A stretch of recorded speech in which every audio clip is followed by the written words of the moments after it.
আজই ডাউনলোড করুন আর এনজয় করুন আপনার পছন্দের শো। আদি শোনো, আমি সুপর্ণা।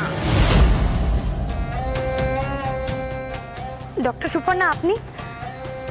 না মানে আপনি এই সময় আদির রুমে? তুই যখন এই পরিবারে এসেছিলি প্রথম, তুই তো এই সংসারের আগুনটাকে দেখেছিস, কাছ থেকে দেখেছিস।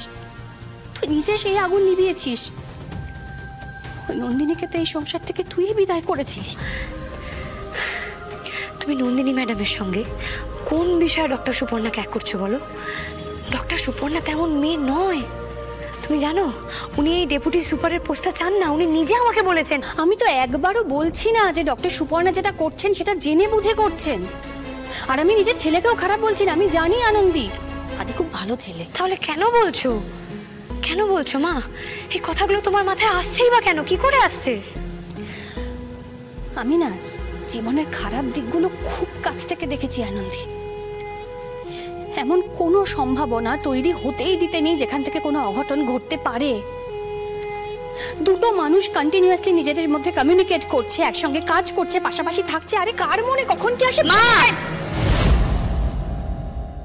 আগুন আর ঘি একসঙ্গে থাকলে ভয় লাগবেই। কখন কিভাবে জ্বলে উঠবে সেটা না কেউ বলতে পারে না।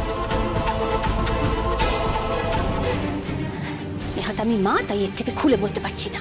কেন এরকম করছো মা? আনন্দী,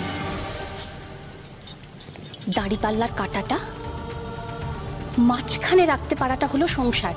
পুরোটা ব্যালেন্সের খেলা আনন্দী। তুই তো আমার থেকে অনেক বেশি বুদ্ধিমতী মা। তাহলে তোর দাড়িপাল্লার কাঁটা কেন বারবার একই দিকে হেলে যাচ্ছে বলতো?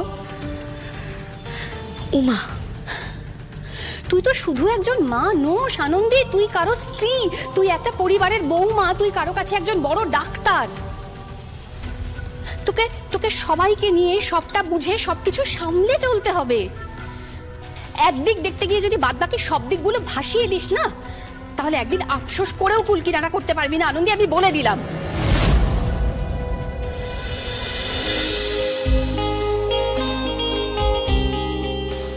কি ব্যাপার? রিং হয়ে কেটে গেলে ফোন ধরছে না? তাহলে ঘুমোচ্ছে। ঘুমোবে, ঘুম থেকে উঠে মা ফোন ধরবে, ফোন তো ধরতেই হবে।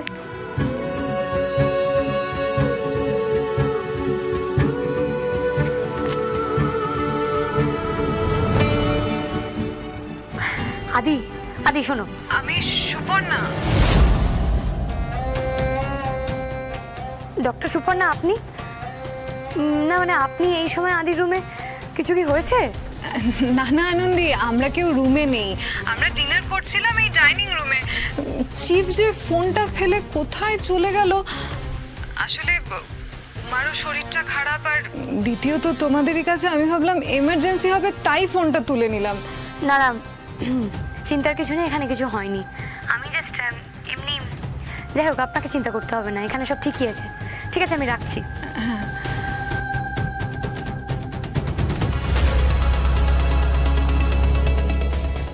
আগুন আর ঘি একসঙ্গে থাকলে ভয় লাগবেই। কখন কিভাবে জ্বলে উঠবে সেটা না কেউ বলতে পারে না। একদিক দেখতে গিয়ে যদি বাদবাকি সব দিকগুলো ভাসিয়ে দিস না, তাহলে একদিন আফসোস করেও কুলকিনারা করতে পারবি না আনন্দী, আমি বলে দিলাম।